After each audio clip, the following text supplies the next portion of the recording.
Viewers, एक बड़ी rare news है। नॉर्मली इस तरह की खबरें आती नहीं हैं, और वो ये है कि इंडियन नेवी और जो सऊदी अरेबिया की जो नेवी है वो अपनी मेडन एक्सरसाइजेस कर रहे हैं। और रिसेंटली जो इंडियन एम्बेसी है रियाद के अंदर, उन्होंने एक जो है वो प्रेस रिलीज भी जारी की और इसके बारे में बात भी की कि अल मुहीद अल हिंदी 2021 अल मुहीद अल हिंदी जो है वो नेवल एक्सरसाइजेस हो रही हैं। और ये जो इंडियन नेवी है उसकी आप ये समझ लें कि जो स्टेट ऑफ द आर्ट उनके जो फ्लैगशिप डिस्ट्रॉयर है इंडियन वेस्टर्न नेवल फ्लीट का, वो पोर्ट अल जुबैल जो है वहां पे पहुंचा मंडे को। और ऑब्वियसली जो भी आजकल कोविड के मामला हैं उनको देखते हुए ये सारी चीजें की जा रही हैं। और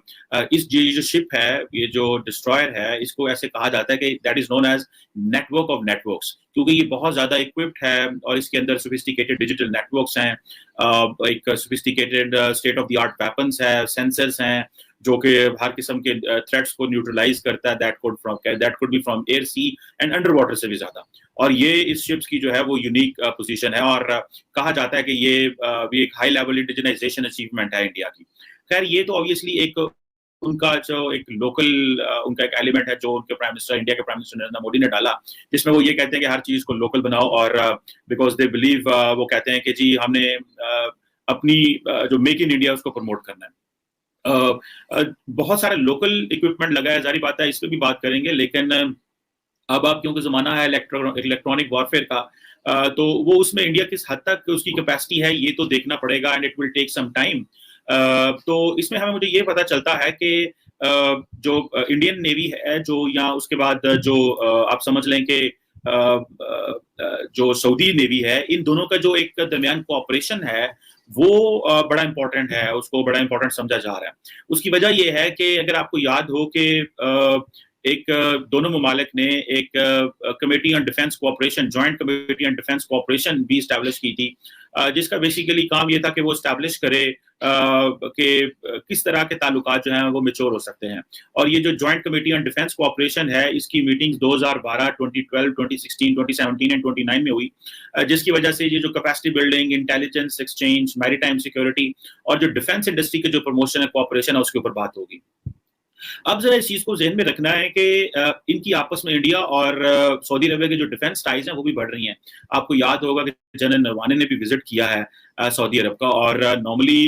ये भी एक बड़ी यहाँ पे बात थी कि जनरल नरवाने वहाँ कैसे पहुंच गए हैं और ये क्या हुआ। और उन्होंने पूरे मिडिल ईस्ट का विजिट किया, और पाकिस्तान के अंदर शुरू से ही रहा है कि सऊदी अरब जो है वो पाकिस्तान का पार्टनर है, सपोर्टर है, कश्मीर कॉज को बड़ा सपोर्ट करता रहा है और हमेशा इंडिया के खिलाफ हमारे साथ खड़ा है, और जो भी हम कहेंगे वो इंडिया के खिलाफ मानेगा। अब मेरा ख्याल है वो चीजें जो है वो बहुत हद तक बदल चुकी हैं। अब हमें समझ आ चुकी है कि जो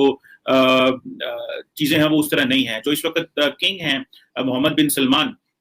किंग सलमान जो हैं, वो जब क्राउन प्रिंस हुआ करते थे,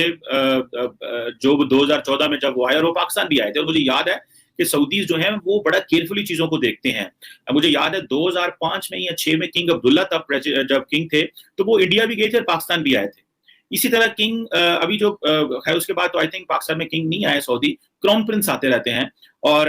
जो किंग है इस वक्त क्राउन प्रिंस मोहम्मद बिन सलमान है, वो पाकिस्तान आए और उसके बाद वो इंडिया भी गए 2-3 दिन के बाद। आई थिंक कुछ इस तरह का उनको शेड्यूल था या क्या था, ये रिसेंटली जब वो आए हैं। तो ये एमओयूज उनके दरमियान, इंडिया और सऊदी अरब के दरमियान काफी ज्यादा जो है वो साइन हुए हैं। और जो रॉयल सऊदी नेवी फोर्सेज है और जो इंडियन नेवी है, इनके कोस्ट गार्ड के रिलेटेड भी काफी ज्यादा मामला तय हैं, और एक दूसरे की कैपेसिटी बिल्डिंग और पर्टिकुलरली सऊदी कैपेसिटी बिल्डिंग के ऊपर ये काम होता है, क्योंकि सऊदी जो हैं वो चाहते हैं कि वो भी अपनी जो कैपेसिटी बिल्डिंग है वो करते रहें। कभी वो पाकिस्तान से ज्यादा करवाते हैं या फिर अमेरिकन से या और ममालिक से। लेकिन हम यहाँ पे पाकिस्तान में समझते हैं क्योंकि सऊदी अरब एक मुस्लिम मुल्क है, तो नहीं, बस उसको मुस्लिम मुल्कों के साथ ही ताल्लुक रखना चाहिए, उनको जो है वो नॉन मुस्लिम जो है उनसे ताल्लुक नहीं रखना चाहिए। जो हमारी यहाँ पे हमने एक एनवायरनमेंट बनाया जिसका पता चला कि भाई ये तो एक बड़ी बड़ी गलत सोच रही है। क्योंकि खैर अभी जो इस्लामिक मिलिट्री अलायंस सऊदी अरब ने बनाया उसमें उन्होंने पाकिस्तान को डाला, और पाकिस्तान के जो former chief of army staff थे जनरल रहील शरीफ, उसको उसका हेड लगा दिया। और वो जो Islamic military counter terror coalition है, उससे मेरा ख्याल है कि हर जो मुल्क है वो अपने आप को डाइवर्सिफाई करना चाह रहा है। पाकिस्तान अब कश्मीर के ऊपर सऊदी अरब की मदद नहीं ले सका, और माजी में उन्होंने बड़ी मदद दी है, बहुत कुछ उन्होंने कुछ किया है। वो समझते हैं, पाकिस्तान समझता है कि शायद जिस तरह हमारे इंडिया के साथ ताल्लुकात खराब हैं, हर मुल्क इंडिया के साथ ताल्लुकात अपने खराब कर ले, और हर मुल्क जो है वो इंडिया के साथ, इंडिया से पीछे हट जाए, जिस तरह हम उसको कहते हैं। ये जमाना थोड़ा बदल गया है। मिडिल ईस्ट में जितने अरब ममालिक हैं वहाँ लीडरशिप भी बिल्कुल नहीं है, यंग लड़के हैं, और वो उस तरह नहीं सोचते जिस तरह उनके बाप दादा जो किंग हुआ करते थे या उस वक्त जो बड़ी पोजीशन में थे, वो जिस तरह सोचते थे। फिर उनको अपनी मिडिल ईस्ट में डेमोक्रेसी ना होने की वजह से वहां पे उनको जो लीडरशिप चैलेंजेस भी होते हैं, क्योंकि वो हर वक्त जो है वो अपनी मर्जी से चीजें वो नहीं कर सकते। सो अभी जो इंडियन जो रॉयल सऊदी आर्म फोर्सेस है वो ट्रेन होती है, जो इंडियन आर्म फोर्सेस इंस्टीट्यूट है, जैसे नेशनल डिफेंस कॉलेज है दिल्ली में, जैसे कॉलेज ऑफ डिफेंस मैनेजमेंट है, और फिर एक डिफेंस सर्विसेज स्टाफ कॉलेज है। सो इस तरह बहुत सारी जगहों पे वो कोर्स करने भी आते हैं इंडिया में, और उन्होंने अपने ताल्लुकात जो है वो बहुत ज्यादा इंडिया ने और सऊदी अरब ने वो है वो कर ली। जैसे मैंने पहले बताया कि जनरल नरवाने जब गए थे, एक उनका हिस्टोरिक विजिट था इंडियन आर्मी चीफ का, जो कि दिसंबर 2020 में हुआ, और उससे काफी ताल्लुकात उनके बेहतर हुए। और इसके साथ साथ अगर देखा जाए, जो India Saudi bilateral defence relationship है उसको मुस्बत समझा जा रहा है। उसके अंदर ये नहीं है कि वो सऊदीज अब स्मार्ट हैं, वो नहीं समझते कि हमें पाकिस्तान या मुस्लिम दुनिया के साथ, जो पाकिस्तान की वजह से इंडिया से ताल्लुकात खराब करने चाहिए। आपको याद है कि जब सऊदी क्राउन प्रिंस मोहम्मद बिन सलमान गए तो उन्होंने कहा कि हम जो है वो तकरीबन $100 अरब की तो बात हुई, आई थिंक वहां पे पिछले कुछ सालों में, अगले कुछ सालों में इन्वेस्ट करेंगे। एंड अबव ऑल इंडिया को भी एक लिवरेज है कि इंडिया जो है वो चाहता है कि हमारा जो हज कोटा है वो तकरीबन 2 लाख हाजियों तक किया जाए। सो इंडिया बेसिकली ये मिडिल ईस्टर्न और मुस्लिम ममालिक को बताना चाहता है कि हमारे पास भी क्योंकि मुसलमान है तो उसकी वो लिवरेज लेना चाहता है, और सऊदी अरब को ये बताया कि जी सिर्फ पाकिस्तान से कोटा नहीं आता, बिकॉज उनको पता है कि इस कोटे से उनको पैसा मिलता है जब लोग हज करने जाते हैं, उम्रा करने जाते हैं। मैंने भी उम्रा किया है, I have been to Saudi Arabia, और देखा वहां बहुत सारे इंडियंस आए होते हैं जो उम्रा करने आते हैं, कहीं ना कहीं रास्ते से आते हैं वो। तो यहाँ पे आके मुझे पता ये चलता है कि जो सऊदीज हैं they are putting a lot of money in India, और इंडियन जो हैं वो भी बहुत ज्यादा जो ताल्लुकात को डिपेंडेंसी रखना चाहते हैं, अपनी ताल्लुकात जो है वो अच्छे रखना चाहते हैं। और जो सऊदी अरेबिया है तकरीबन वो 4th लार्जेस्ट जो ट्रेड पार्टनर है इंडिया का, चाइना के बाद, यूएसए और जापान के बाद, जो कि एक बड़ी तकरीबन मेरे ख्याल है $28 बिलियन से भी ज्यादा है, एक ट्रेड है। सो ये कुछ चीजें इस तरह की हैं जिससे इंडिया को बहुत ज्यादा एडवांटेज है कि इंडिया मुस्लिम वर्ल्ड में भी अपना एक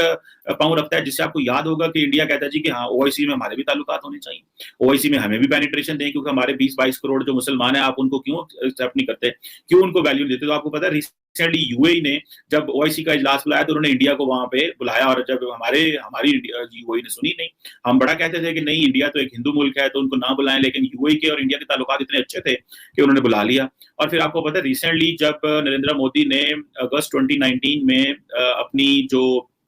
कश्मीर का स्टेटस बदला, तो उसके बाद जो है वो यूएई जो अरब ममालिक है उनको बुला बुला के तो बड़े बड़े सिविलियन अवार्ड दे रहे हैं। तो जिसका आप इमेजिन कर सकते हैं कि पाकिस्तान में तो यहाँ पे बड़ा मामला खराब हुआ और हमने बड़ा प्रोटेस्ट किया, लेकिन उन्होंने हमारी एक नहीं सुनी, क्योंकि वो समझते हैं कि पाकिस्तान सारे रिलेशनशिप को हाईजैक करना चाहता है, और हमें जो है वो फोर्स करता है कि हम पाकिस्तान की मर्जी से ताल्लुकात जो है वो मेंटेन करें इंडिया